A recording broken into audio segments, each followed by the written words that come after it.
This is the Puck Junk Podcast.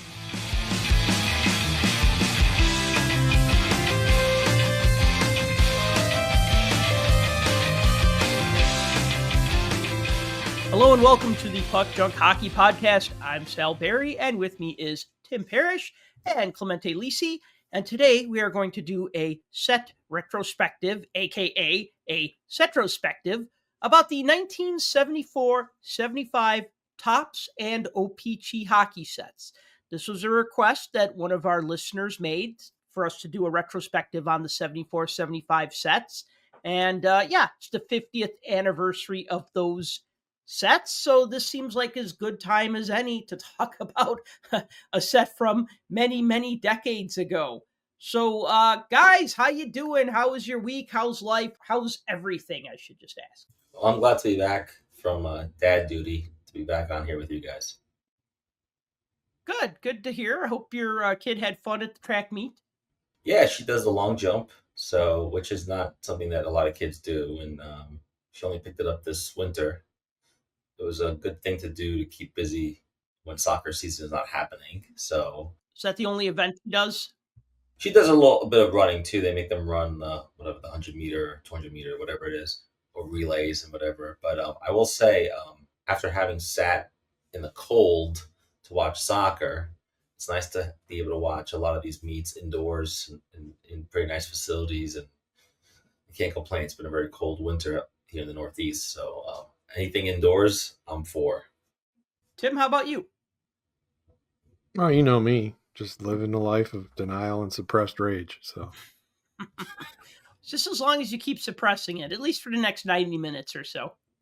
Man, today was horrible. This was like a super bad day. I wanted to choke everyone.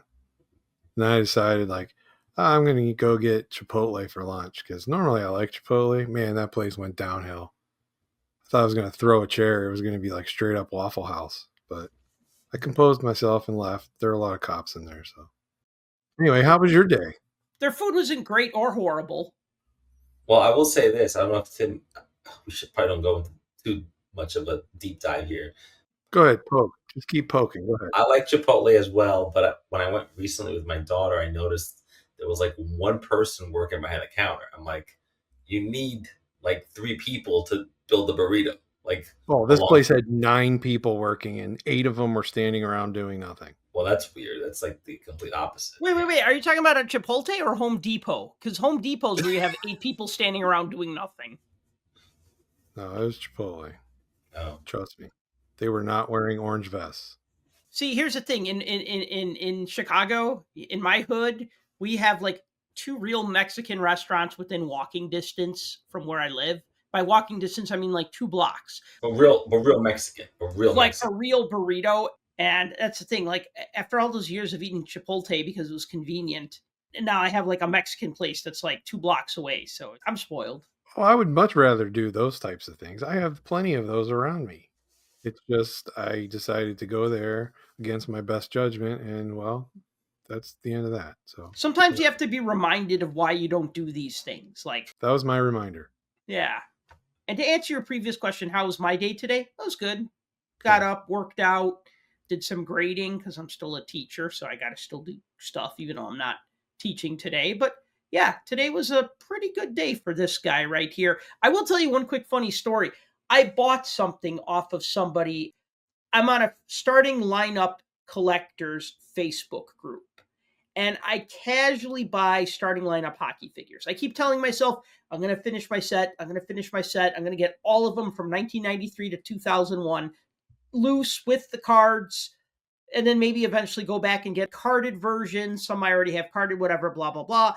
Anyways, I PayPal this guy yesterday, and he's like, oh, I'm in Chicago. I'm like, oh, that's cool. And then today he texts me. He's like, are you home? I'm like, yes. Why? He's like, I'm going to drop off your figures. I'm like, oh, okay. I'll get dressed. So then I said to him, I texted him back. I'm like, hey, what's your t-shirt size? I'll give you one of my Puck Junk shirts. And then he texts me back, sorry, I couldn't stay. I just basically dropped him and run. So I go out to my front yard, and there's a DoorDash bag full of starting lineup figures. You dropped them in your yard? That's so weird. He gently dropped them over the fence onto the mailbox. That's bizarre. And hey, it doesn't I matter. have You know so what? many questions, but that's just going to take too much time. Oh, well, no. Ask one. First of all, why? Why did I buy starting Just lineup? knock on the damn door. What the heck? What is wrong with people? This is why I'm saying, this is why my blood pressure is high. This is why I snap frequently. And I don't need to be doing that. I need to be calm because I don't want to have another freaking heart attack. So move on. Okay. I All got right. no more to say about that. Stop being weird, people. Jeez. Good Lord. All right. Couple of quick hits. Professional Women's Hockey League cards are popular. They are selling out. They're either upwards of like $200 a box, about $180 a box, or they're sold out. Pretty much. Yeah, that's about right. Yeah, every place that's advertised seems to be advertising them for less than that. It just says sold out or you can't add them to your cart. So, what's going on? It's crazy. This is a new market. I mean, this is a new product space. I want to know who's buying these cards. Well, I think there aren't a lot of them out there, and that's why they're more popular than Upper Deck thought, potentially. Right. And then they didn't produce as many because they didn't want to have all these leftover. I understand that.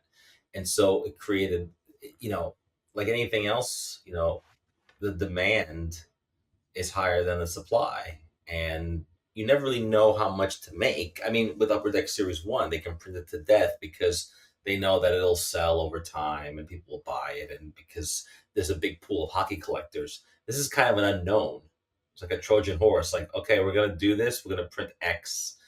Let's see what happens. And then suddenly a week into it, it went bonkers. If you believe eBay, I mean, that's my only gauge. And for all the sites, I said that it was sold out.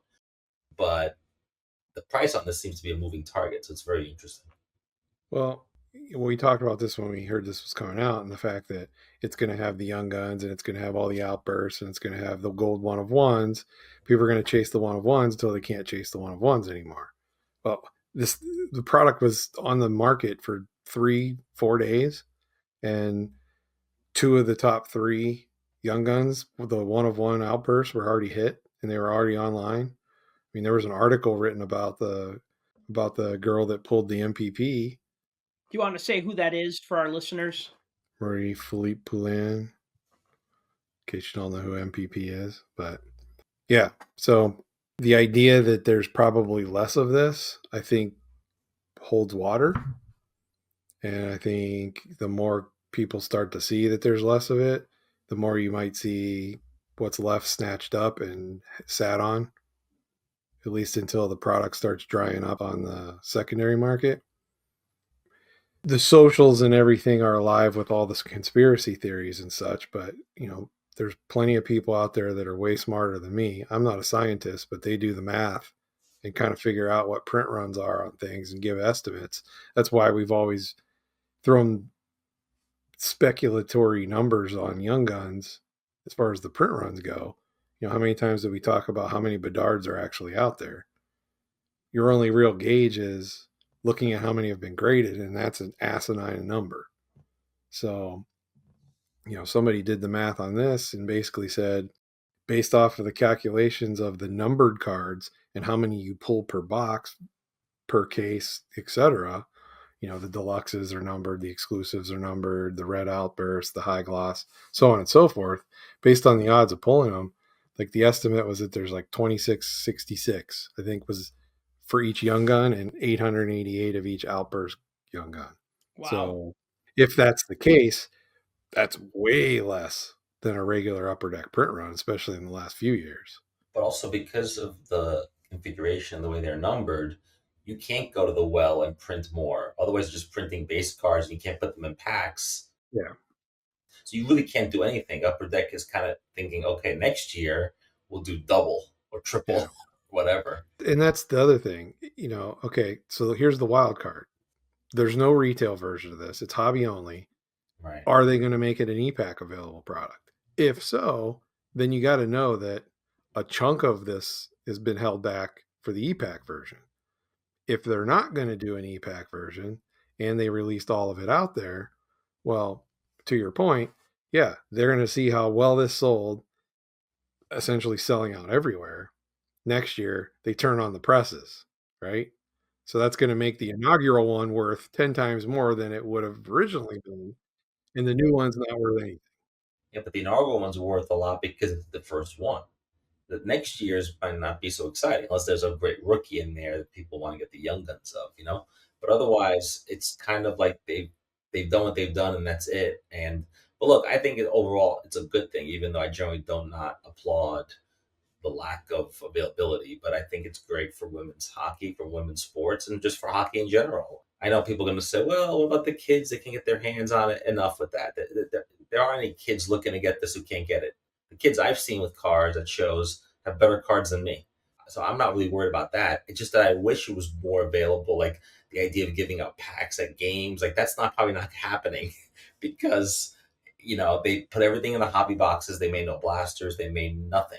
They should have done that. They should have made blasters out of it and put it at Target. There's definitely going to be a good rookie class if they do this next year because Setrospective, I mean, that's who a lot of people wanted to see in this one, and she's not in there. And sure. So, yeah. You got Hannah Bilka, who's not in there. Great rookie, Caleb Barnes. And you have the logos for the first time next year. Yeah. So there's going to be a lot more people would jump on board just for the logos alone. But I think the Setrospective card, if there is one, it's going to carry a lot of weight going forward. But sure. I don't know. It's just one of those things, people, like you said, people see the scarcity and they snatch it all up. Then what? So the interesting thing about print runs and trying to predict how popular something would be is if Upper Deck made too much of this product, it ends up in repacks, it ends up on clearance, it ends up becoming that thing that they do buy one, get one half price or 50% off like they did with those coins that they couldn't get rid of. Remember the coin set that they made a few years back? Yeah. Yeah, they still can't get rid of them. Yeah, right. So that's the thing. Like, if they overproduce it, then it doesn't seem desirable because they can't get rid of it, they can't sell it, it goes on clearance, it gets cut half price, it gets in repacks, etc., right? So that kind of sours people on it. It's better to have a product that people want and that the price goes up and that there's demand for, because then the next year they can increase the print run, and hopefully the fact that this set was, I don't say underprinted, but printed less and therefore more desirable, maybe that got more people interested in it. I mean, think about, again, not to keep bringing up old references from the 90s, but man, the 90s were just such a great time for all of this stuff. Like, everything's already happened pretty much just 30 years ago with O-Pee-Chee Premier. Remember, nobody could get their hands on O-Pee-Chee Premier. Boxes were selling for $250 each. Then the next year, okay, O-Pee-Chee flooded the market with 91, 92 O-Pee-Chee Premier. But what did they do? They made the set bigger. They announced what the print run was. They produced more of the 91, 92 product than the 90, 91 product. And I think they made factory sets both years. But the thing is like, they said, all right, it was so popular, we're going to make more the next year, right? So that's kind of how you have to do it. If you print too much in the first release, then that could just be bad, and that could kind of kill it in the long run or in the short term even, right? Nobody would want, they'd say, oh, I don't want any 24, 25 PWHL cards. I still can't sell my 23, 24 PWHL cards, right? I mean, yeah, nobody wants to sit on product, especially if it's sitting in a warehouse somewhere and nobody's buying it. Yeah. You never know how it's going to work. I mean, it could have been a dud. Who knows? I think they should have known, knowing how well World Junior women's cards have done over the years. I think they should have known that there would be at least the novelty push for the first set.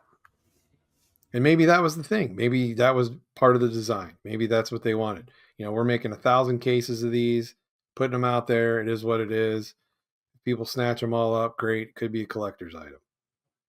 Maybe that's what they thought. Who knows? Could be. All right, moving on. So there's a new TV show called NHL Hockeyverse that's on Sportsnet and the NHL Network. I haven't watched it other than that clip that you sent me. Do you want to describe it, Tim?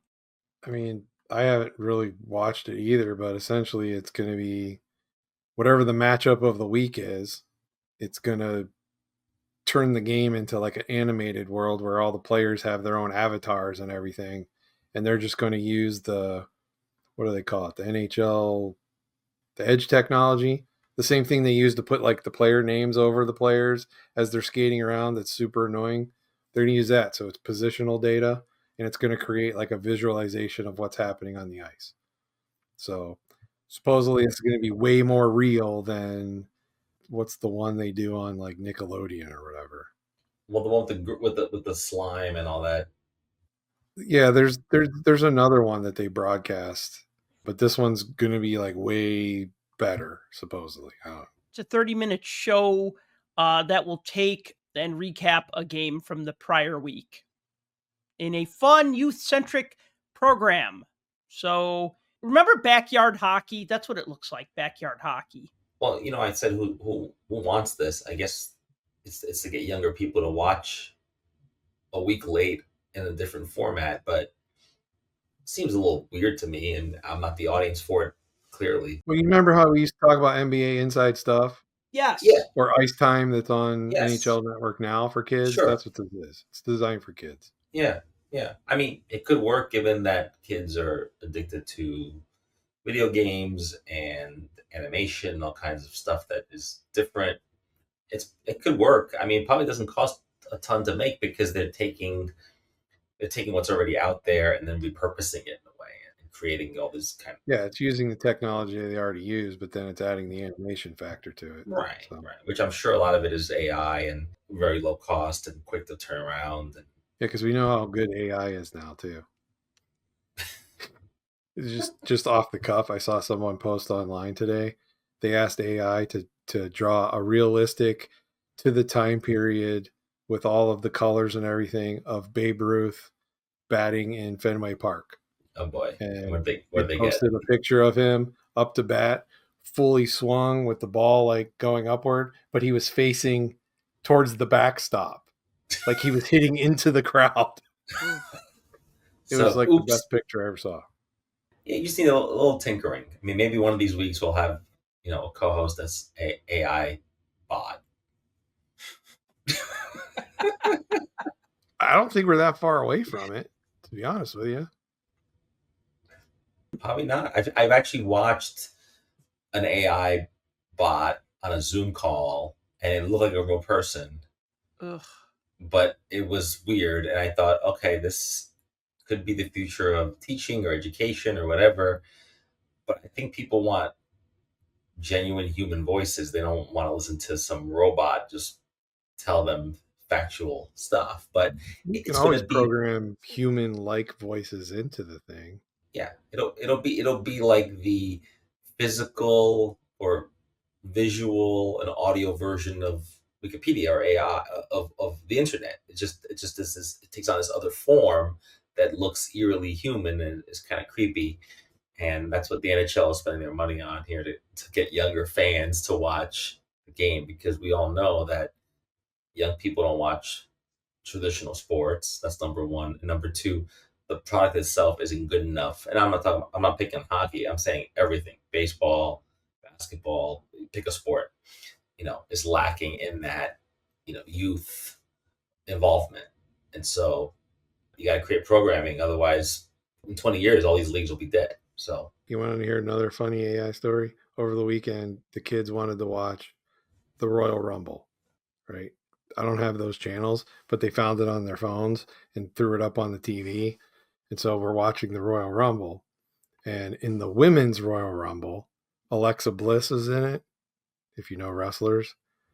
But every time they said her name, our Alexa in the house went off and would say something like, it would respond. I do not understand what you're asking me to do, or something like that, every time they would say it. And it was just funny because every single time the Alexa went off because it thought the TV was talking to it. So there you go. Now they're talking to each other. There's a glitch in the matrix right there. Hilarious. Yeah, our AI co-host would be like, yes, the O-Pee-Chee Trading Card Company of London, Ontario has made many hockey cards that are prized for their value and collectability dating back to 1931. Do not taunt Happy Fun Ball. Do not taunt Happy Fun Ball. Exactly. And you would say, thank you. And then it's like, you're quite welcome. Do you have more questions? Are you collecting hockey cards? Are you a new collector? Or have you been collecting for some time? I don't want to get way off topic to AI, but I'll tell you what I think AI is good for. AI is good for a starting point. Just like 10 years ago, 2015, around there, that was kind of the tipping point where my students started to rely more and more on Wikipedia for stuff. And then I said, look, Wikipedia is a starting point. It's not the end point. So if you start your research there, great. Then follow the links back to the original sources, right? So AI is a good starting point to tell you about stuff, but then you got to take that and then go forward from there. That just can't be your end point. That's all. Right. No, it's totally agreed. Yeah, that's too much work, man. When are we replacing Tim with an AI chatbot? Good luck. Yeah, some things can't be replicated, nor should they. Nobody wants that, trust me. There's not a single development team out there that's ever said, you know, it would be a great idea. It would be like the T-1000 in Terminator, but it would be the Tim 1000. Or would you be the Tim 800? I think it'd be the 800. That was the Arnold model. 1000 was the liquid metal guy. Yeah. Yeah, I'm certainly not that. So, Four Nations face-off uniform drop. I know we talked about what the uniforms could look like, and now they're out, and I'm sorry, they look like Olympic uniforms. Next. Yeah, but they do. They do. They look like Olympic uniforms. They do. They do, but especially I like the them. Finns and the Swedes. Not really. Yeah, really. Actually, they look like Olympic ones, but from like a little bit throwbacky at the same time, like a throwback feel. Sweden's hasn't changed in a long time. Yeah, you can't trademark 3 crowns. Finland's looks a little different. Canada's definitely different. USA, you could probably mix that up with various versions, but the USA one you have to kind of look closely because there's a lot of subtle stuff in there, like the patch on the arm, the Miracon ice patch. Yeah, I like them though. I thought they were cool. Yeah, they look really good, and I got the feeling like World Baseball Classic where, you know, Major League Baseball is involved with that, and like every store I went to in New York during the World Baseball Classic, you couldn't get like any USA or Puerto Rico or Mexico. It was all sold out. People were really into it, and I suspect this will do very well too. I was looking on the Fanatics website over the weekend, and it was like basically trying to tell you like the supply is low on some of them, including like a lot of the USA hoodies and stuff like the hats. Like I'm sure people are buying that up. It looks really cool, and I think it's going to be a big boom for the NHL and for Fanatics. And wouldn't surprise me if they scrap the All-Star Game format altogether and go with this thing every year because, well, next year's the Olympics. But in general, I can see how this might be more exciting because you have national teams, even though it's not a IIHL competition. But the merch is great. It's all brand new. I like the way it looks. Yeah, it looks like a USA jersey with a bit of a, you know, of a different feel, but I don't know. I was pleasantly surprised because I don't expect a lot from Fanatics or the NHL when it comes to this stuff, and I was happy about it. You like it, but you $250 like it, or just like it? Oh yeah, no, I'm not buying. No, I'm not buying the jersey, but I like the T-shirts and the hats and the hoodies, that kind of thing. No, the price point is nuts. So I mean, let's be honest. I'd buy one of those Team USA hoodies. I thought they look cool. They look sharp. Yeah. No, the $259 is crazy. Yeah. Yeah. Well, for an authentic, that's $400. Oh, those the were game weight $400 stuff. Yeah. So the replicas were $280. Yeah, but they say that they're twill embroidered. They don't seem to be heat pressed, from what I read on the website. I could be wrong, but it looks like that's what it said. I kept looking for the words heat pressed, and I couldn't find it. Because every time I go and I look at like a jersey at like Dick's Sporting Goods, and I go, oh, that's kind of a nice jersey. It's a Fanatics jersey. But then I look and then I see that the number is just basically like an iron-on number, and I'm just like, yeah, pass.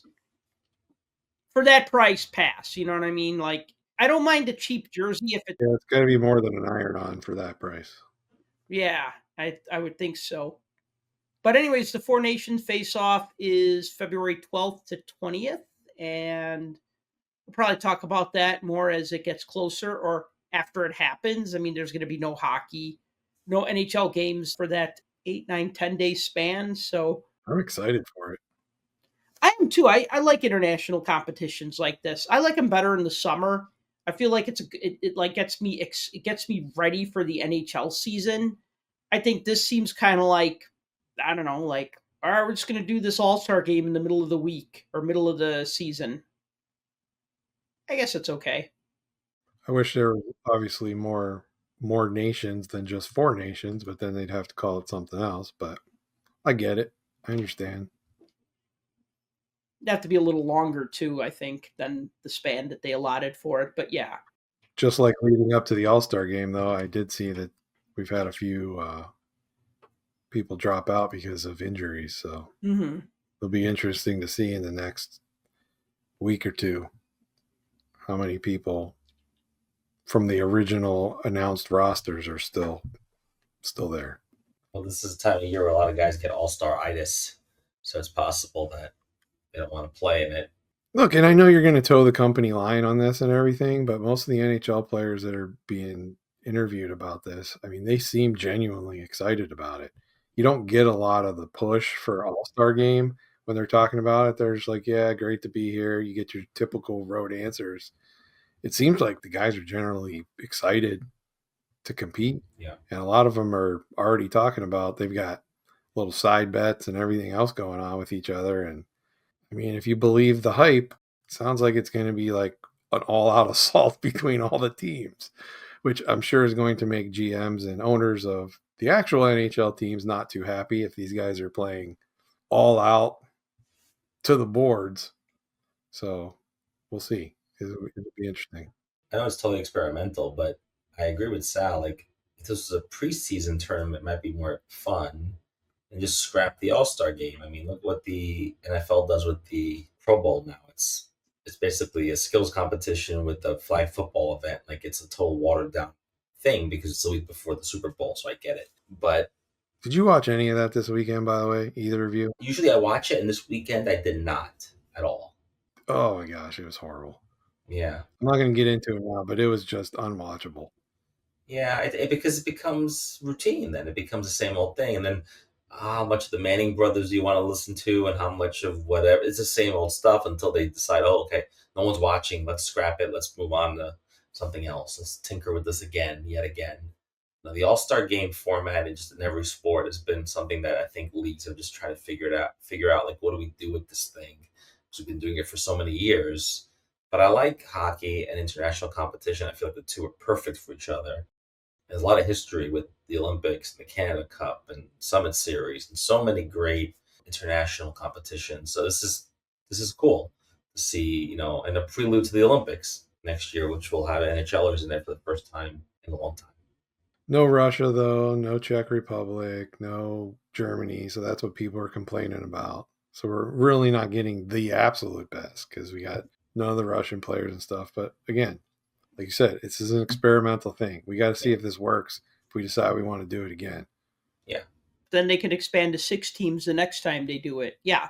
Again, start small, see how it's received, see what the reaction is like, and then go from there. Maybe don't plan a super big thing like Fanatics would, like like with their Fanatics Fest, right? Where everything, they got to blow the doors off the place in the first go round, right? And then, where do you go from there?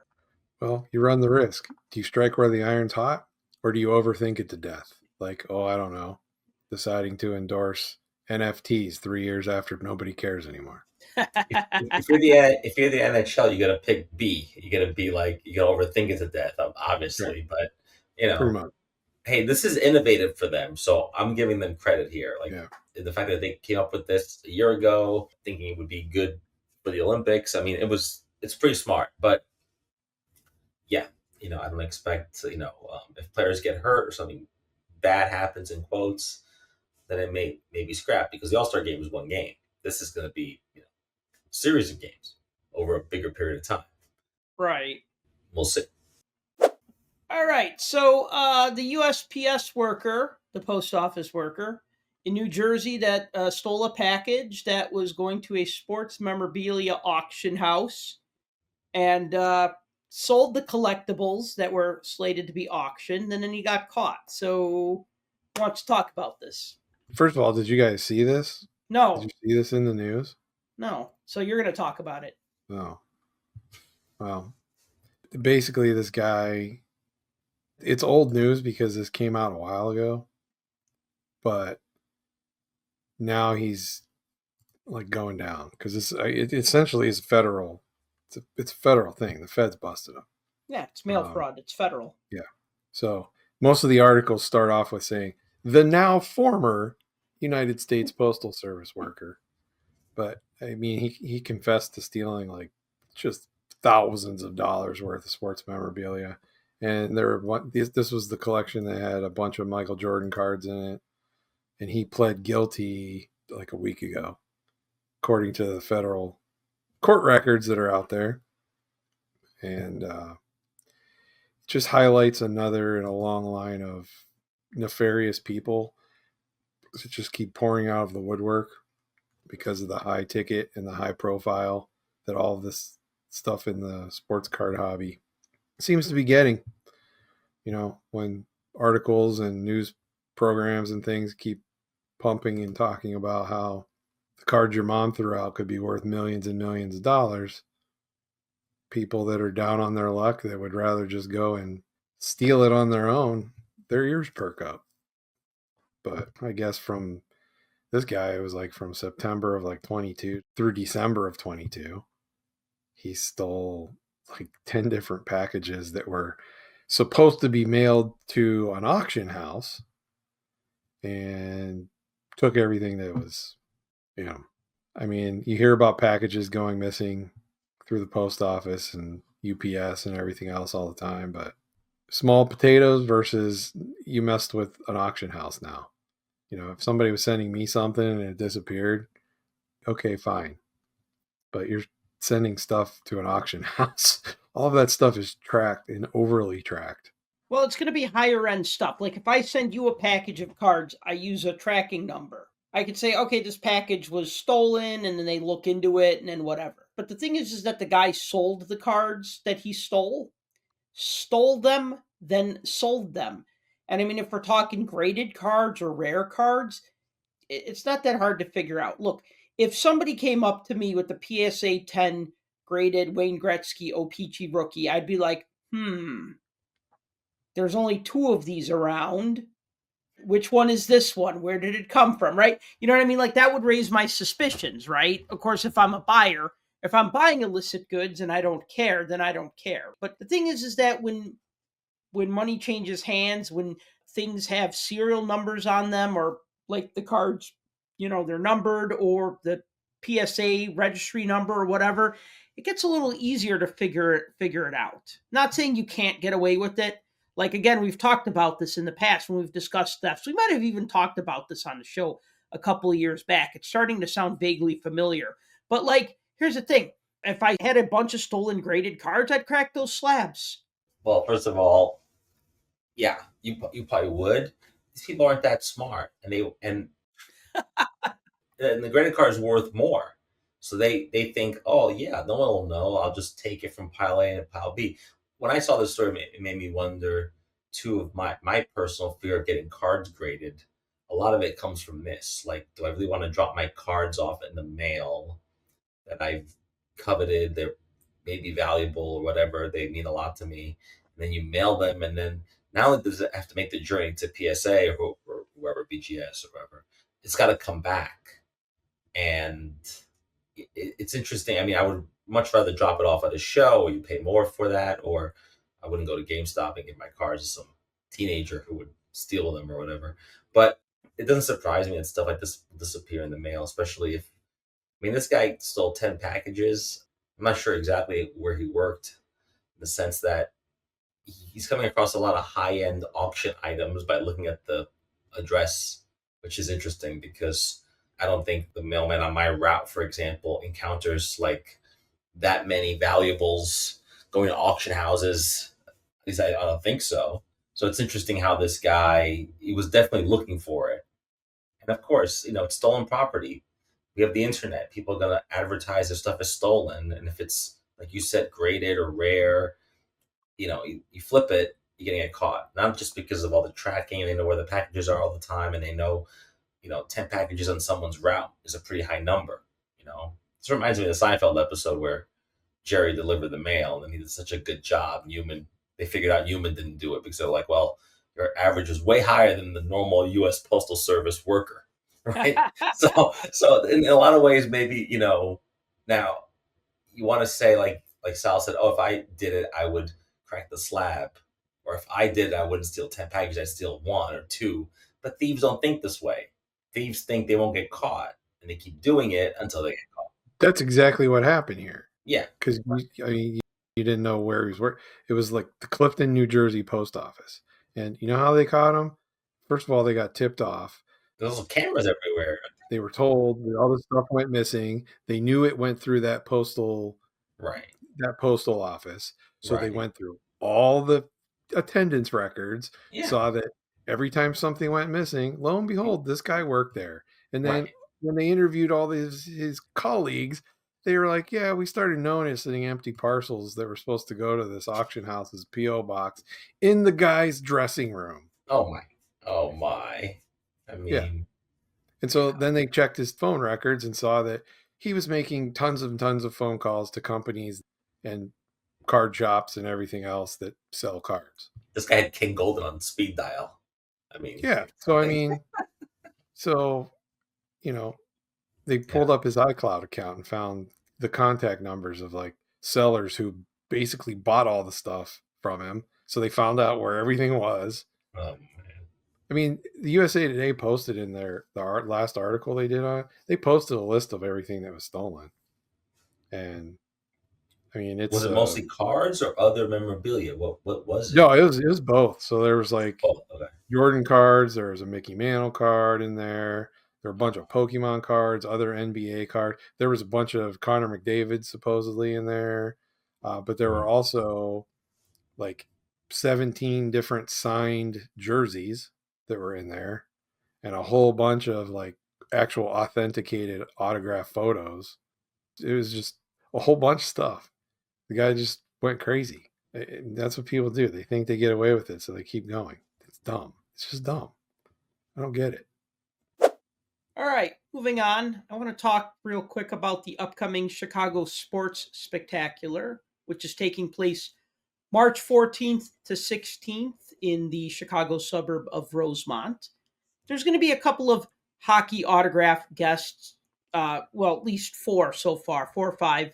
We got Phil Esposito, Jerry Cheevers, Jeremy Roenick, Michel Goulet, and I don't know if you count this as a hockey guest or not, but Sean Weiss, the guy who played Goldberg in the Mighty Ducks movies, will be signing autographs as well.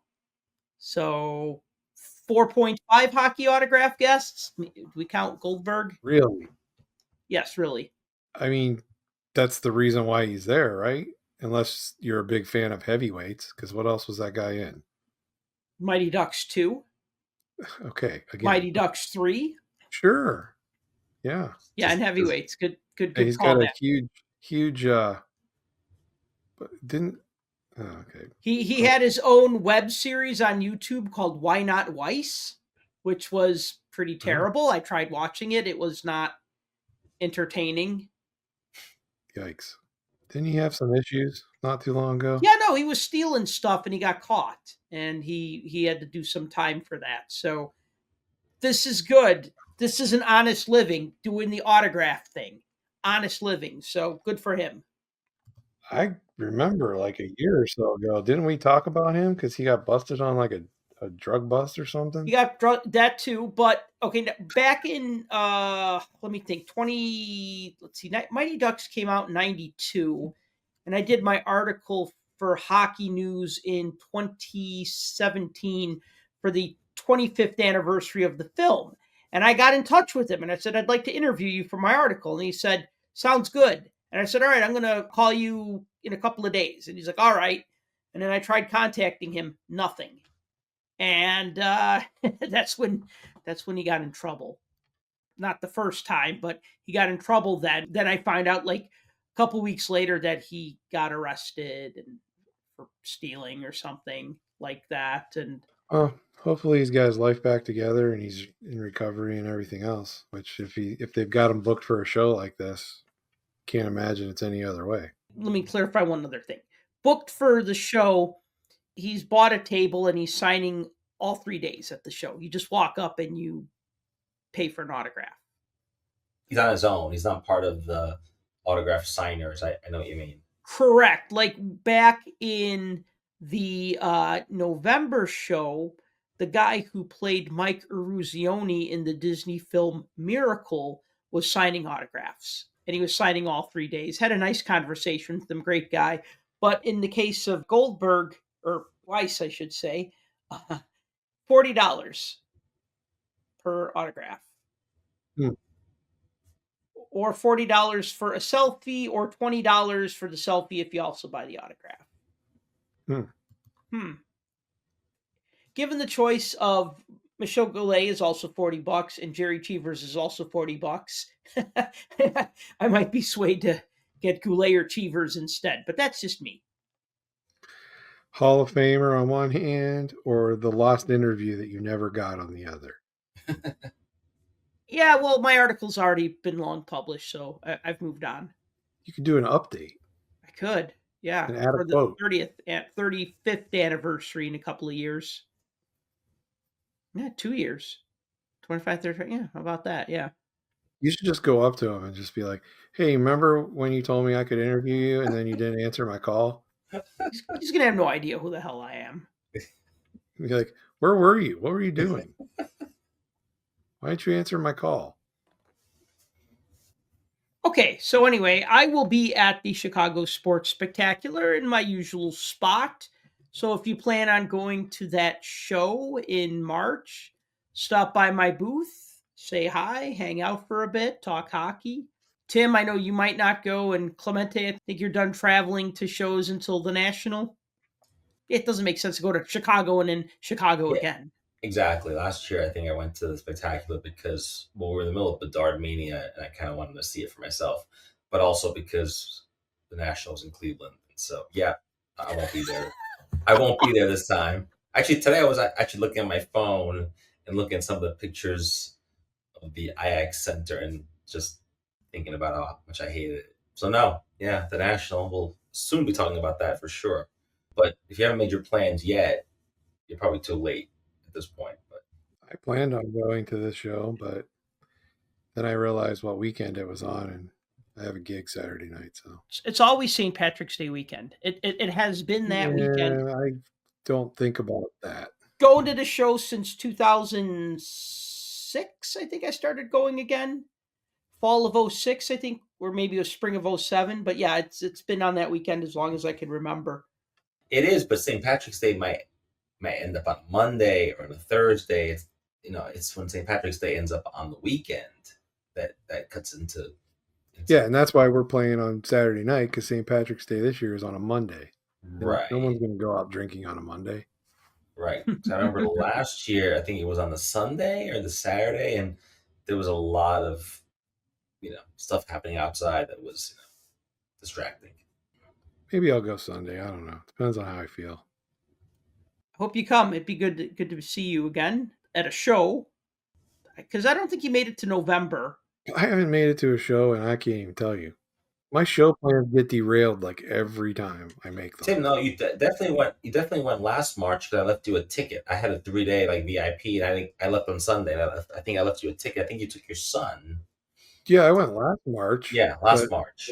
I didn't go to the National. I didn't go to the Expo. I didn't go to the one in November, and now I may not go to the one in March. Right. So Did you go to the Lake Station VFW show? that's next weekend. Are you going?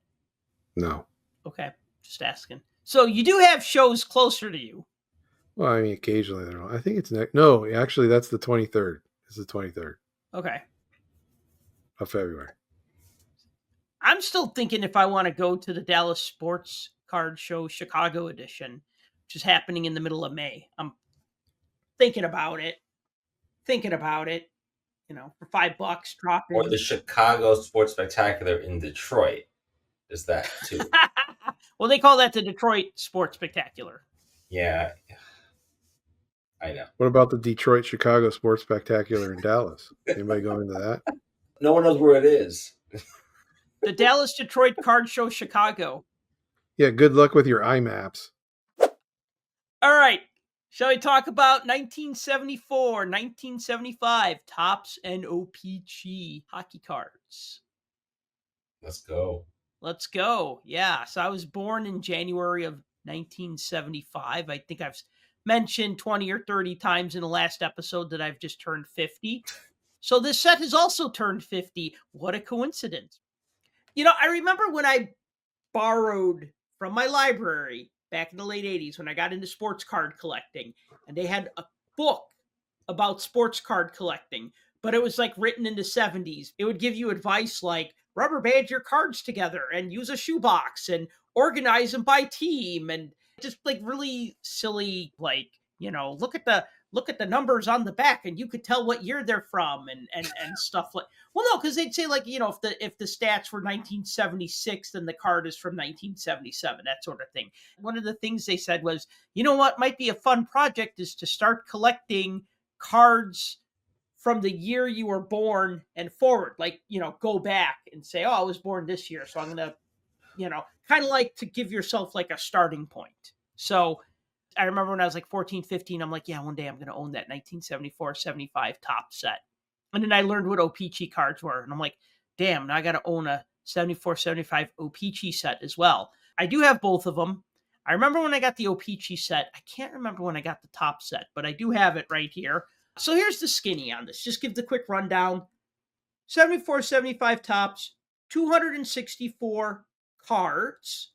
The previous year was 198 cards. So it was a step in the right direction. They were increasing the set size. Coaches cards for the first time since 1967-68 Topps Hockey. There were a couple of logo cards for the Washington Capitals, Kansas City Scouts, the two new teams that were added to the league. Topps packs also had a scratch-off game card that looked like a little lottery ticket. You and a friend would play and it would say like goal or shot or pass or whatever, and you'd like keep track of like how many goals you got. The O-Pee-Chee set, on the other hand, 396 cards. So it was the largest O-Pee-Chee set to date. That was the first in a 10-year span where O-Pee-Chee would make 396 card sets. So for 10 years, it was 396, the 396 era. Oh, by the way, the Topps set had 36 rookie cards. The O-Pee-Chee set had 101 rookie cards. So how about that? Like 25% of the set is rookie cards. And I'll just rattle off a few of the prominent rookies. So found in both Topps and O-Pee-Chee, you had Lanny McDonald, Dennis Potvin, Boreas Salming, Dennis Huron, John Davidson, Don Cherry, Scotty Bowman, Fred Sherrill. And then in those extra cards that are only found in the O-Pee-Chee set, there's also rookie cards of Steve Shutt, Bob Gainey, Bill Clemente, Glenn Chico Resch, Rick Middleton, and Michelle Bunny LaRocque. That's the skinny on the set. I know that the O-Pee-Chee packs were 10 cents and they had 8 cards and 1 stick of gum. I don't remember what the Topps cards had. I'm looking at a wrapper and they don't say how many cards you get in it. Do you guys have the set? And do you have an opinion of the set? I have a skeleton of the set. So like a few. Yeah, I'm building it, but I'm missing a lot of cards, including a few of the key cards. I'm only building the top set though. I haven't got the O-Pee-Chees. That's a bigger bigger bite of the apple that I'm not ready to take yet. Right. But yeah, I mean, it's a good set. It's very memorable, I think is a good word, just because I think of the design. The design's very memorable, kind of like the 71-72 design. Everybody remembers that design. I think this is another year where it kind of stands out because there aren't many other sets that were put out. Because that's the one thing that always happens, right? You know, you get to a point where there'll be like a 3 or 4 year run where it's hard to tell the difference between one to the next to the next. This one stands out, I think, above the others, just because of the plate across the bottom and the hockey stick that kind of comes down over top where the logo is. From a photography standpoint, I think there's some iconic cards in there. Now, I do have a question though, because when you were talking about the rookie cards, so even though technically they are, do you count the coaches' cards as rookie cards? Because you did mention a few. Yeah, I absolutely do count the coaches' cards as rookie cards. I mean, if they didn't have a previous card, I mean, a lot of the coaches had previous cards because they were NHL players. So obviously that doesn't count. But when you look at Don Cherry, yeah, I mean, he had a few minor league cards. I think he had a card as a Rochester American. And Scotty Bowman, I don't think he had any cards. So yeah, I mean, they're rookie cards, whatever you want to call them. I mean, they're like the first card. I mean, Bowman was in some team issued stuff, but what else would people look to as the first ever Don Cherry card? If they can't find the whatever year Rochester Americans postcard set, which I wanted to buy, but it was out of my price range.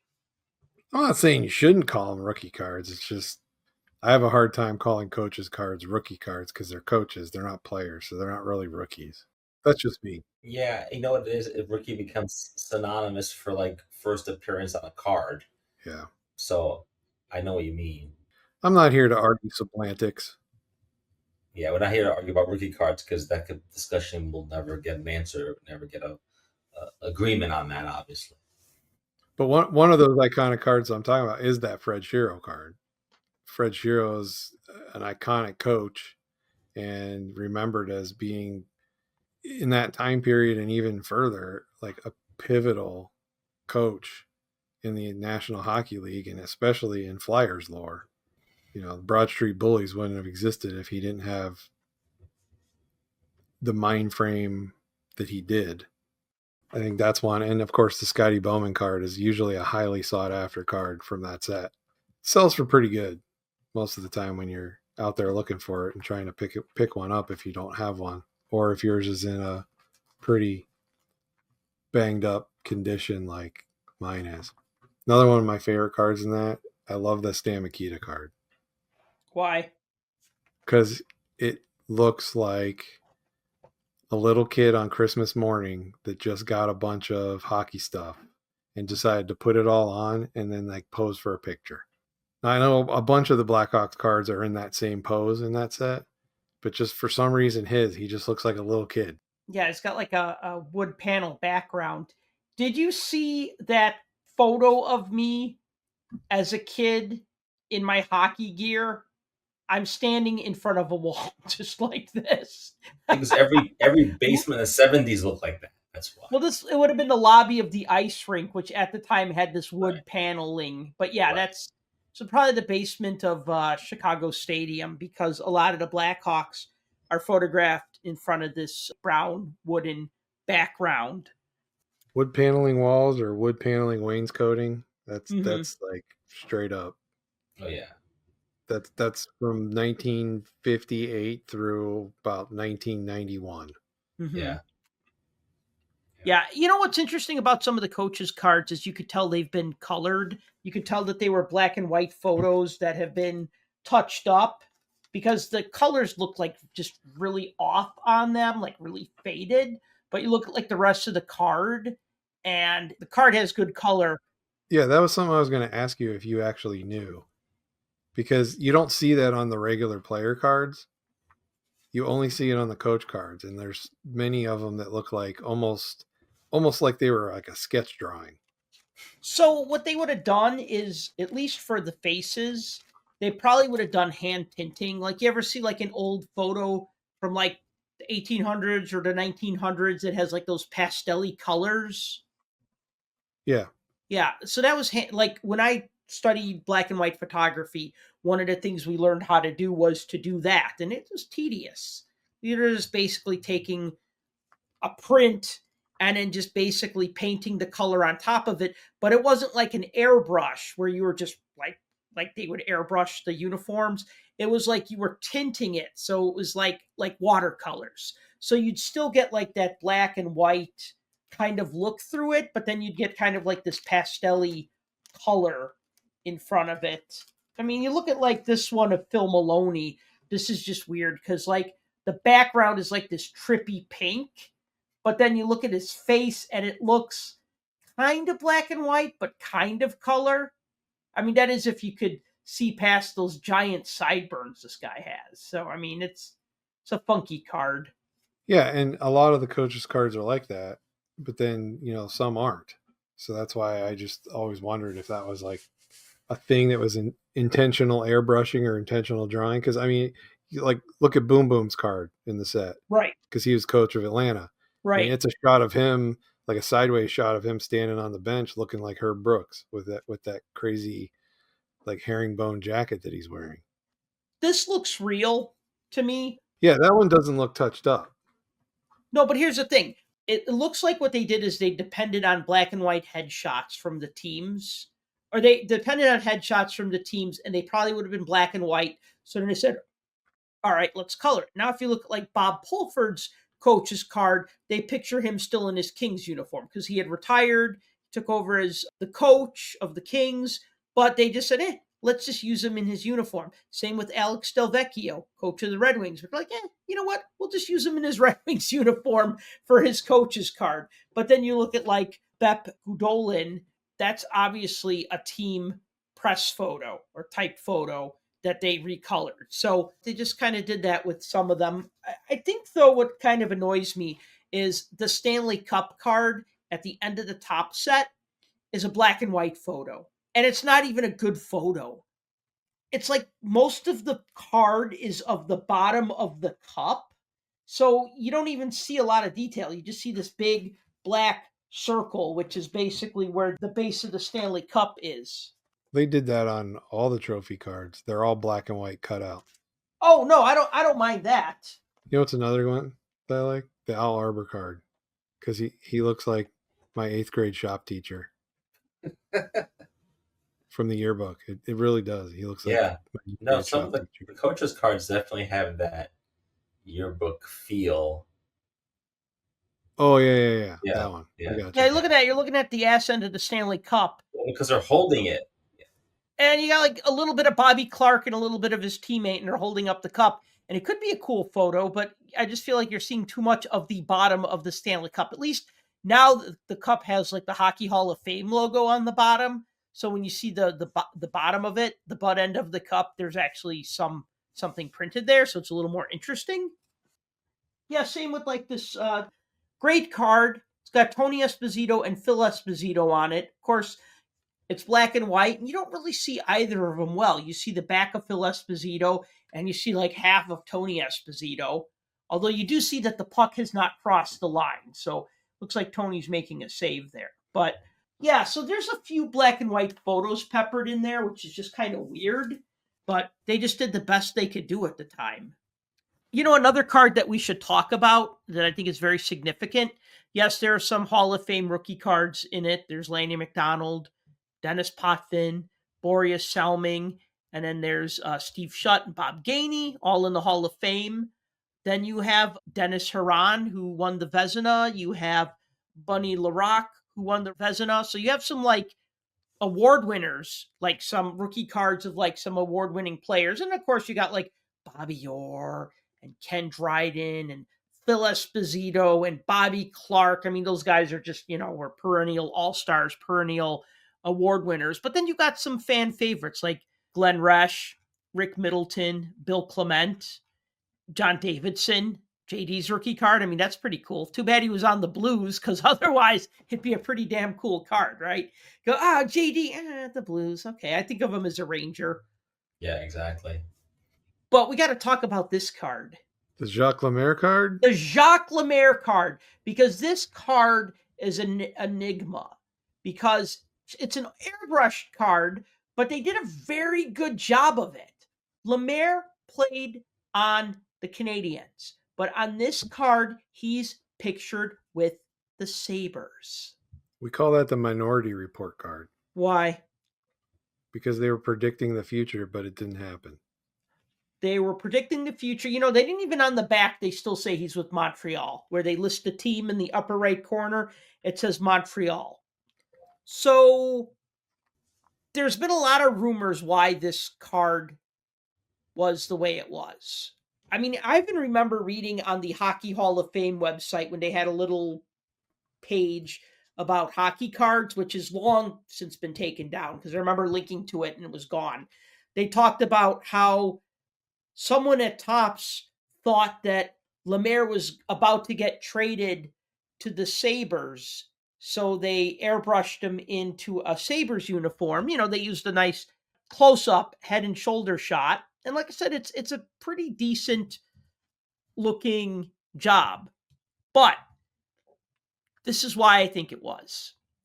There was another player named Jacques Caron, who was a goaltender, who got traded to the Sabres in September of 74. I think that Topps thought, they basically thought of the wrong Jacques. They said, a guy named Jacques went to the Sabres. Oh, here's a guy named Jacques. Let's Photoshop him. Photoshop. 50 years before Photoshop. Let's put him in a Sabres uniform. Let's airbrush it, right? So yeah, I believe it was Jacques Caron. I actually read that in an article in, I want to say it was in a magazine called Baseball Card News or Baseball Hobby News or something like that. And I just thought, wow, that actually makes sense. Does that make that card an error card or no? No, because they didn't correct it. Uncorrected error, the EUR card. The EUR Because card. there's a few of those in this set too. A lot of spelling errors. On the I don't even know if you can count that as an error because it was intentional. Like they meant to do that because they were trying to get ahead of the curve, but it is wrong. It becomes an error because it never happened. So, well, I mean, if he went to the Sabres, it would not have been an error card. Right. That's why I'm saying it was intentionally made that way. So it's hard to say that this is an error. It's just a major screw up. That's right. What it is. And I mean, another fun one like that, a card that I've talked about a million times, is a 7980 Topps Dale McCourt card, which shows him as a member of the Kings. Although he never played for the Kings, he was supposed to as part of a compensation package for the Red Wings signing Rogie Vachon away from the Kings. So the Kings are supposed to get Dale McCourt as compensation. But that's a great story for another time that involved like lawsuits and the U.S. Supreme Court and stuff like that. And yet Topps still put him on a card as a King. But I'm getting about 5 years ahead of myself there. So anyways, yeah, the Jacques Lemaire card is kind of fun because it's just this oddity, this just like enigma card that shouldn't be, and yet it is. I think the only other big error that I can think of in that one is that Bobby Orr, Dennis Hextall assist leader card. Oh, yeah? Where on the back it has Norm Ullman listed as playing for Detroit instead of Toronto. I don't think this set has a lot of errors like some of the years. There's a few spelling mistakes like on names on some of them. Especially the ones with multiple headshots on them, or like the team ones or the whatever goals or that could be because like I know Gary Dornhofer had a couple times where his name was spelled wrong, but again that's something that I don't think they corrected. Yeah, I think they're uncorrected errors. Yeah. Another thing that's interesting about the O-Pee-Chee set is that in the last 132 cards they put team photos those were probably provided by the teams, the team photo, and they were able to put them on the cards.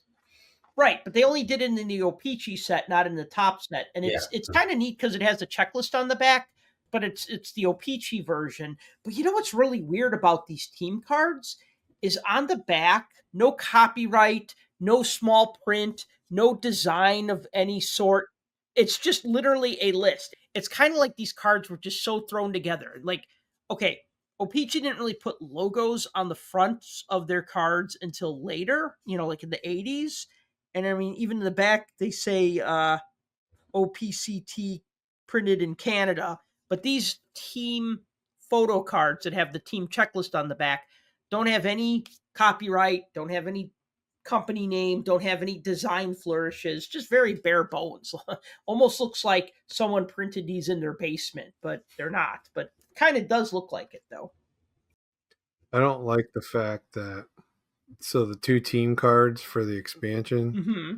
in Topps that they threw in for the Scouts and the Capitals. I don't like the fact that the Capitals is horizontal and the Scouts is vertical.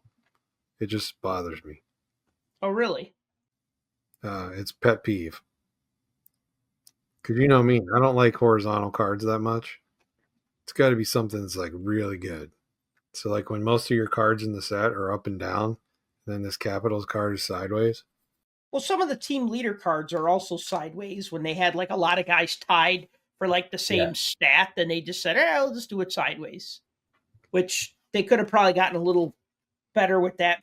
Would it be bad for them to say Gary Unger led the team in goals, assists, and points instead of goals, Gary Unger, the headshot, assists, Gary Unger, another headshot, points, Gary Unger, another headshot, and then like scoring percentage. Okay. I don't mind it when it's all the league leaders like at the front of the set. Mm-hmm. So like cards 1 through 10 or something might be league leaders and they're sideways. Right. I'm fine with that. But with the random ones, so like you just like, was that the Canucks card, the team leader one? Yeah. Like that's sideways. None of the rest of them are. Maple Leafs. I only know that because I have it right here in front of me. Is the Leafs okay? So the Leafs is sideways too. So okay, so we got 2. This? The New York Islanders. The Islanders might be sideways. Yep. And then I think the Flyers one. Yeah, the Stanley Cup card of Flyers win the cup. The Flyers one because it has the cup on the side. Yeah. But you have the whole set that's vertical except for those. It annoys me because you're trying to put it in a book and you want it to look nice, and you got cards the wrong direction. Well, the thing about the Capitals team card is that if they put the card vertically, there would not be a lot of room. The Capitals logo sucks, okay? This original Capitals logo, I don't care how people are nostalgic for it, it sucks. And I'm going to tell you why it sucks.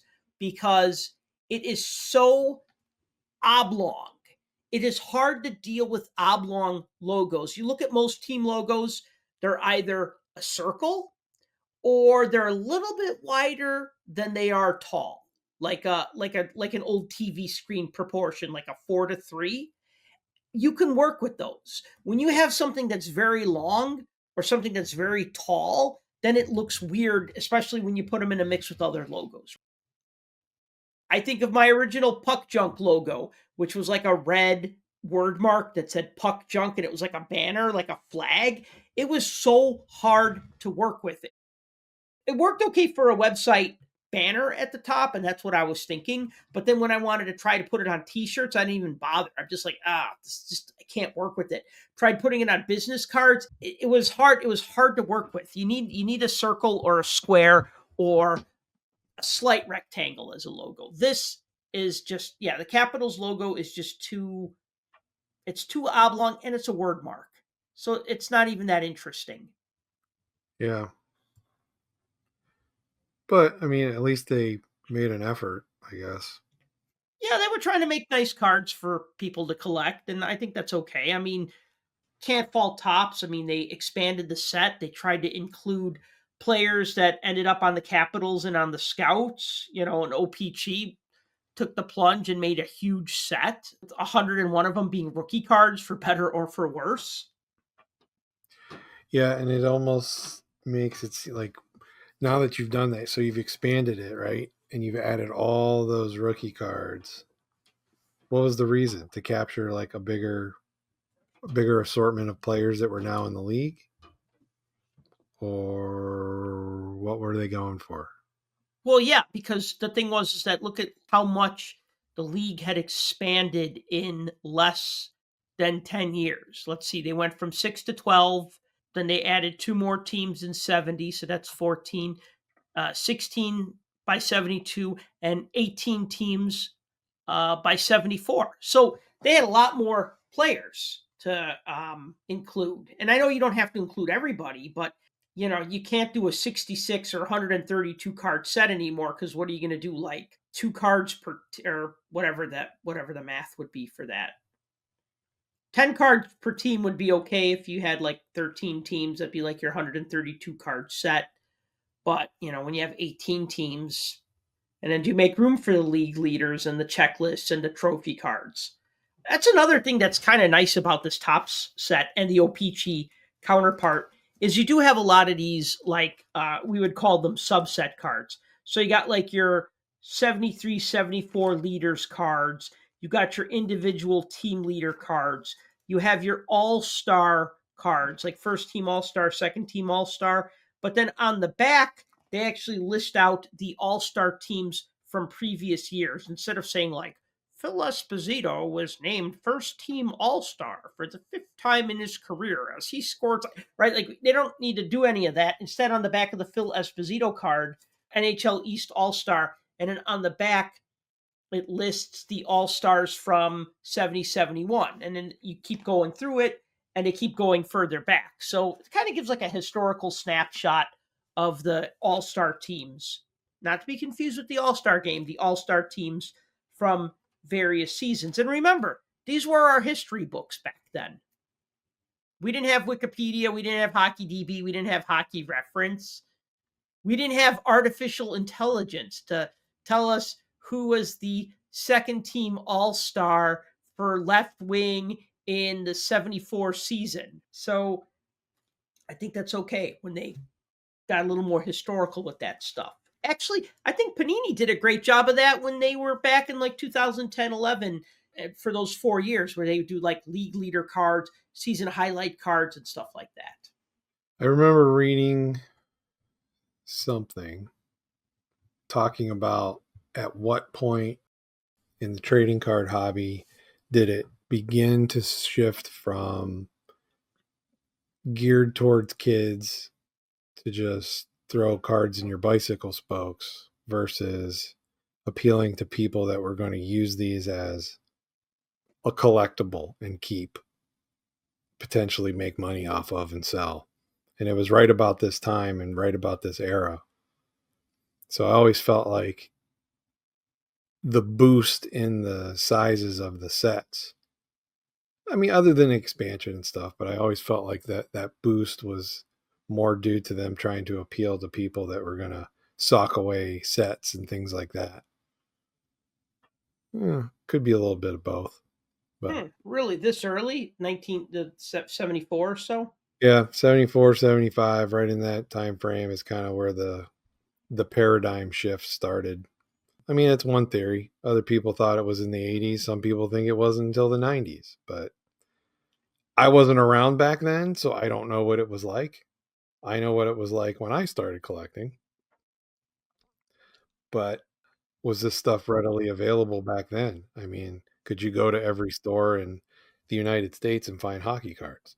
In Canada, maybe. I feel like it would have been more of a regional thing in areas that actually had teams, especially in those original 6 type markets, or somewhere like New York, Philadelphia kind of thing. And I can't imagine like Southern California, Florida selling packs of this stuff anywhere. Maybe. They certainly didn't sell them in Kansas City because we saw what happened to that team. So. Right. It's interesting. We're looking back at this set at 50, and like Sal, I was born in 75, so I kind of always look back at this set too, kind of like, oh, this is the year I was born. And I didn't discover this set until like 1990, 91. I remember going to my LCS and seeing a Guy Lafleur card from this set and going like, whoa, what is that? Like, what year is that from?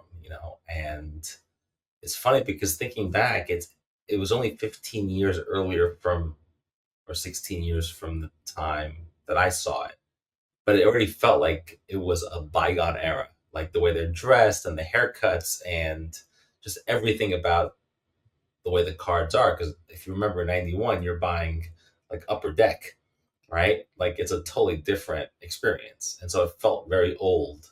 So when you say it's 50 years old this year, it's like, in my mind, it's been 50 years for a long time. Just Right. given the way it looks, the look and the feel, and then all the league leader cards and the Stanley Cup recap and all that. That follows the model of all the baseball sets from those years too, where they kind of, like you said, like we didn't have Wikipedia and the internet to go back and look at how the season went. So look, they hold up in my mind. I like the design, like Tim mentioned earlier. The design's great, and I do feel a connection to these cards, even though I didn't grow up at that time, didn't buy them when they came out, that kind of thing. But these were considered vintage when we were kids, when we were teenagers collecting. This was, to even get your hands on any of these cards in 1990 was like a big find. At least for me, it was. I think part of that reason is because right around that time is when hockey cards exploded. You and I probably got into collecting hockey cards. I got in like early 89, and you probably got in around that time as well. Yeah, a little earlier, but around that time, yeah. Yeah, but I guess the point is that like by 1990, 91, these things skyrocketed in value, right? Yeah. Because I remember in 89, I remember buying a complete 78, 79 Topps hockey set for $10 through like a mail order catalog, and a complete 84, 85 top set. Now, again, that's only 165 cards, but I remember getting that for like $5.95 or something. But I mean, these sets were so worthless back then. I mean, I remember getting, and I think I got another set. I can't remember. Oh, 81, 82. Of course, it was missing all the West cards. But anyways, and I think I probably paid like $8 for it or something, right? So the thing was that like these sets weren't worth a lot of money, and then by 1990 they were worth a couple $100 each. They had just like skyrocketed, like literally just skyrocketed. And then all of a sudden you'd go, I'd love to collect things from 74, 75, but yeah, that set's $200. Okay, it's out of my range. Well, you know what's funny? He said everything's already happened, and 30 years ago, in 1990, 91, that was the shift. Just like 2021 pandemic, that was the shift. Like all of a sudden, things I could get in 2018 that were cheap in 2021, they were like you couldn't get them anymore, and and that goes for a lot of things. So it's funny how in 30-year cycles things tend to repeat themselves. Now the pandemic forced that, and maybe a pandemic, if it doesn't happen, maybe the card market isn't what it is today, right? Maybe, or maybe would have eventually, the nostalgia factor would have kicked in at some point. It would have forced people back in. Who knows? But I mean, a yeah, lot of it's things. yeah, Maybe Gretzky doesn't go to the Kings, and hockey doesn't grow in the U.S. and all these other things. sure. But those things kind of happen naturally with the sport. A pandemic is kind of an outlier, right? Or the boom in junk wax, which we didn't call it back then. We didn't know it was junk wax until later. But this boom in cards, like we all sort of like thought this was amazing. Like I've only been buying cards for 2 or 3 years, and all of a sudden now there's more than Topps and O-Pee-Chee. It's like, and even O-Pee-Chee you would never see O-Pee-Chee cards in the US. So yeah, this kind of explosion is interesting. And so I agree with Tim. I do think this period in history is a time when I think things were meant for collectors, in quotes. Now, I don't think it caught on for a little while, but I do think that the aim was to try to make these less for kids and more for everybody, including adults. I agree it didn't really catch on until maybe the mid 80s. And then by 1990, it was 91, it was in full swing. Makes me wonder, when was the first card show? Do we know that? I do know this because I was doing research for a piece I did for SCD last year on the New York card market, and I think the first show ever was held like in around New York City, and I want to say it was in the early 70s. It was early 70s. Is it this time frame? Yeah. where people literally like sold cards at a table. Like this was starting right before this, though. Yeah. So, yeah, I agree that historically this is a bit of a shift, even though I think it took time to catch on. I think it was still very niche. Obviously, it was still like for very few people, but it's around this time. That's what I said, because I can go back 1 year. So if I can go back to 73, 74, and we all know and love the 73, 74 set, right? Because of all the fancy colors. Oh, yeah. And how they're 99.9% of them are all off center and cut wrong and everything else. But just that 1 year prior, I see cards all the time. You can clearly see they were stuck in books, like photo albums and things like that. And most of the years prior to that were put in albums and books and things. And so they'll have like stuff on the back or paper loss on the back from where they got pulled out of books. From 74, 75 onward, you don't see that as much. Maybe some key cards here and there, but from what I've seen, like digging through common boxes and things like that, this is kind of like the cutoff point, like where it shifted from that. That's why I think that what I read, and I'm trying to remember where that was. I know it was somewhere. It was like a little article about it, and that's why it kind of holds a little bit of weight. I don't know. You can take what you want. I mean, it was just one theory, but I will say this about this set, though. Also, another key component. I believe this was the last regular release where Bobby Orr was not airbrushed severely, because the following year, his card where it shows him on the ice and kind of turned sideways, super airbrushed. And then the one after that was him airbrushed as a Blackhawk. So wait, his 75-76 Bruins card, he's airbrushed? Oh, absolutely. Yeah, he's super airbrushed. Like he's got his hair helmet going and the whole deal. Yeah, they did a lot of touch-ups. I mean, you look at the ice is touched up. Now we're talking about a 75-76. A lot of those cards were touched up.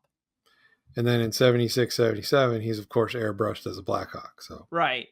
So you're saying like this is the last good Bobby Orr card? I think that's the last regular Bobby Orr card that wasn't doctored up. Mm-hmm.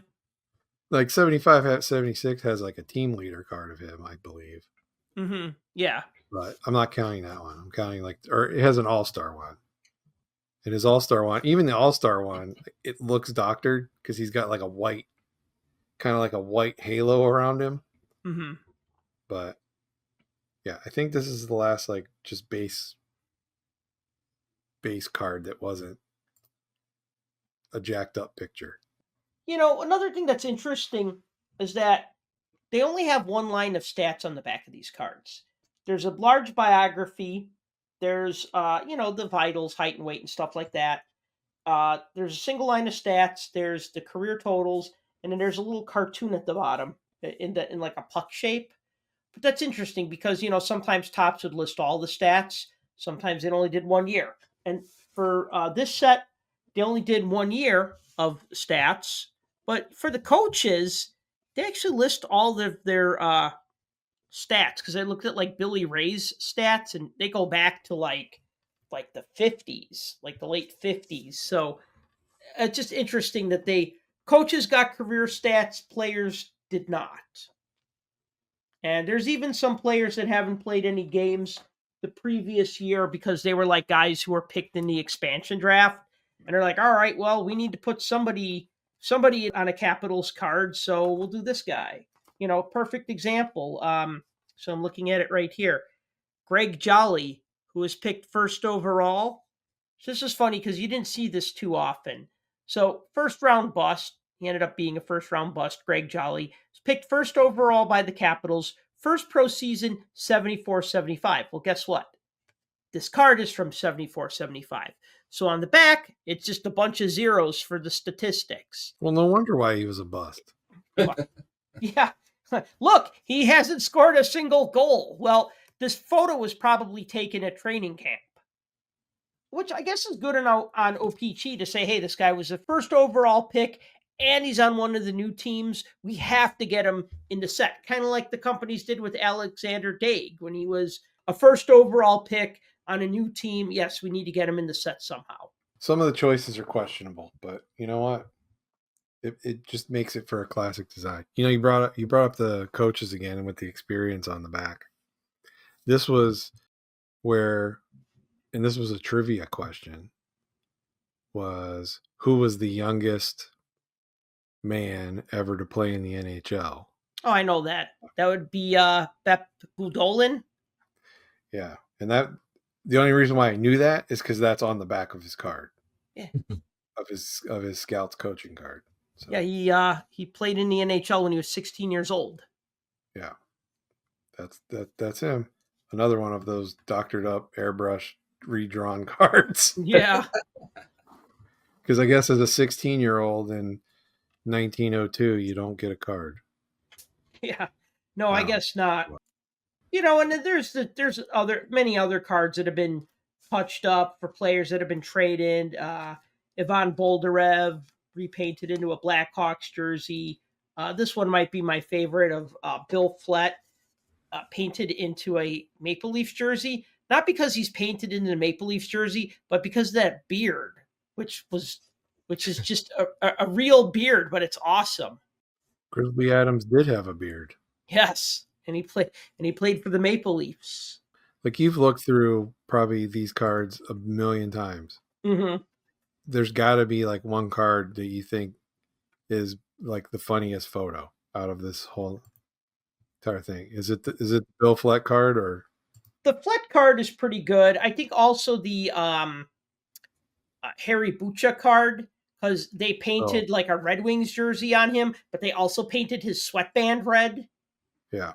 Unless I assume they painted the headband red. I love this Tom Lysiak card because it's just a badass looking hockey card from the 70s, because he's in action, he's moving, he's skating, he's looking, and there's a little bit of space in front of his head. So it's actually just a well-composed card. The stick blade is in the shot. He's skating, he's got his stick up, like he's going to cross-check somebody maybe, and he's looking up, and it's a really good, balanced shot. I mean, you know, there's tons of horrible cards in this set. Don't get me wrong. There's a lot of just like headshots. It's a lot of portraits. Yeah, a lot of portraits. I mean, but then they were trying. I mean, I look at like this Ed Van Imp card, and it's like he looks like he's standing in like a darkened arena. You know, I mean, it works. It's him. It's okay. He's kind of looking at the camera. So this could have been like, I don't think it's team provided, but it could have been, because look, the house lights are down behind him.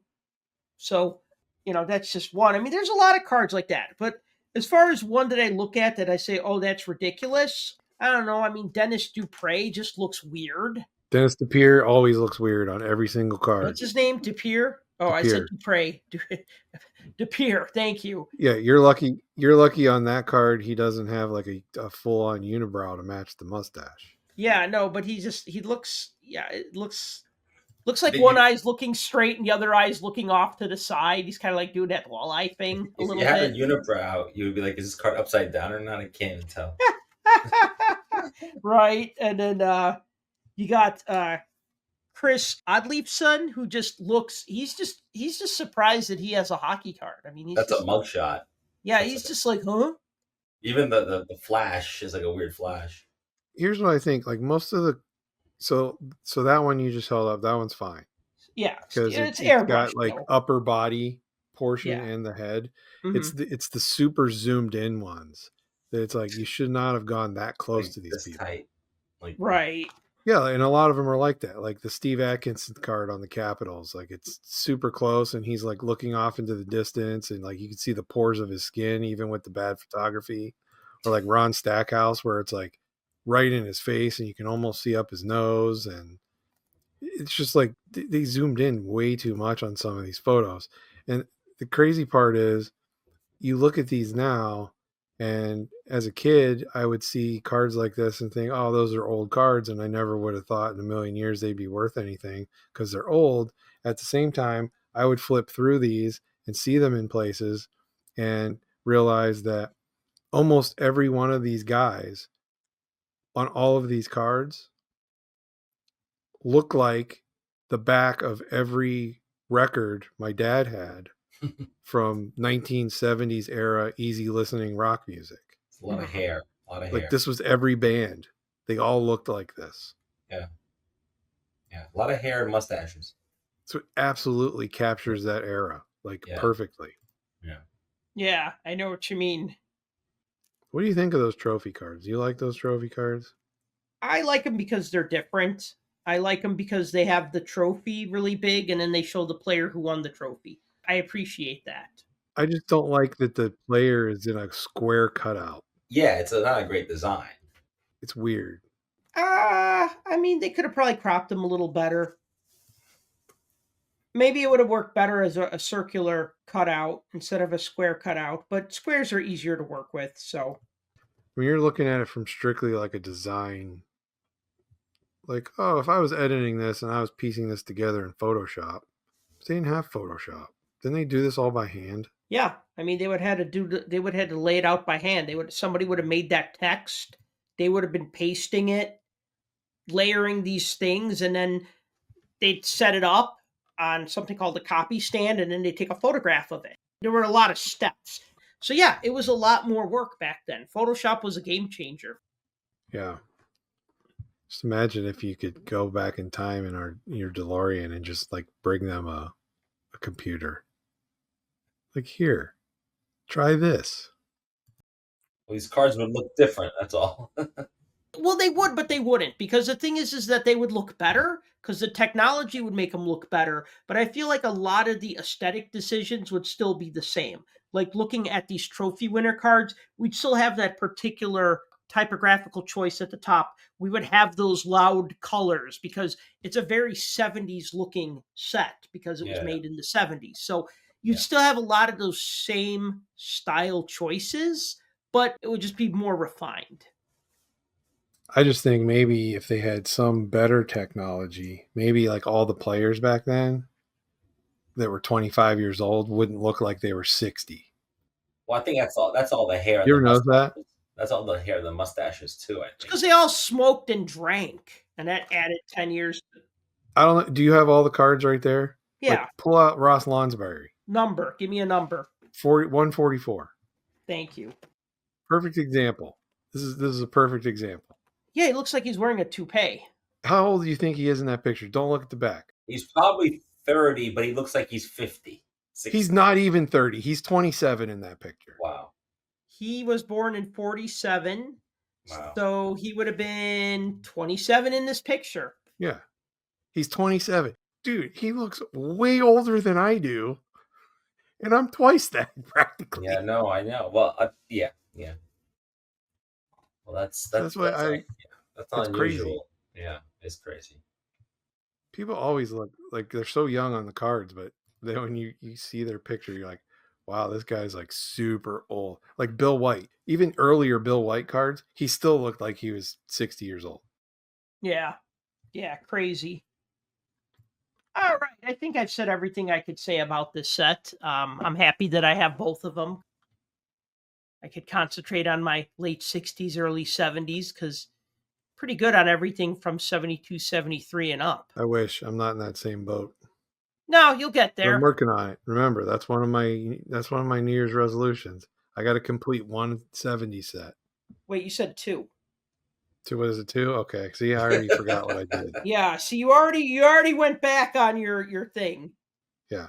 I can assure you this won't be the one because I need way too many.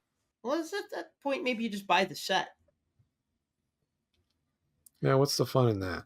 Not having to chase down individual cards and spend more money than when you just buy it as one set. Yeah, sometimes you pay more. Yeah.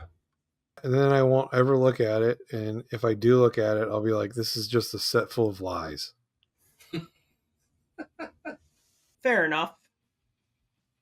All right. I think we're going to wrap it up here. So thank you for listening to the Puck Junk Hockey Podcast. As always, if you've enjoyed this show, please be sure to like and subscribe. If you have an idea for a show, please reach out to us because we love ideas from our listeners about what to talk about. If you'd like to sponsor this podcast, you could do so by purchasing a t-shirt at shop.puckjunk.com. And if you like to read, you could check out the newsletter at puckjunk.com/newsletter. And until next time, collect what you like.